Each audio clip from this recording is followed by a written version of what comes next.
पितृपक्ष विशेष बनवूया मुरड घालून तयार केलेली सुबक उकडीची करंजी। कढईत 1 चमचा साजूक तूप घालून छोटा चमचा चारुळे छोटा चमचा खसखस घालून हलकं सोनेरी करून घ्यायचं। 1 कप ओलं ताजं किसलेलं खोबरं, अर्धा कप बारीक चिरलेला गूळ घालून परतून घेऊया।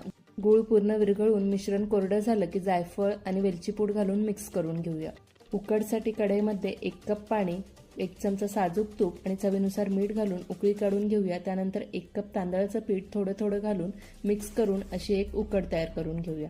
गॅस बंद करून झाकण देऊन हे मिश्रण 10 मिनिटसाठी तसंच ठेवून देऊया। 10 मिनिट नंतर हे पीठ एका ताटात काढून हलकं थंड करून घेऊया आणि 3-4 चमचे पाण्याचा वापर करून ह्याचा गोळा तयार करून मग 7 ते 8 मिनिट हे पीठ चांगलं मळून घेऊया। त्यानंतर अशी मुरड घालून करंजी तयार करून घेऊया आणि उकळत्या पाण्याच्या वरून चाळणी ठेवून त्यात ह्या करंज्या ठेवून 15 मिनिटसाठी वाफवून घेऊया। मुरड घालून करंजी तयार करण्याचा पूर्ण व्हिडिओ अपलोड केलाय, चेक करा।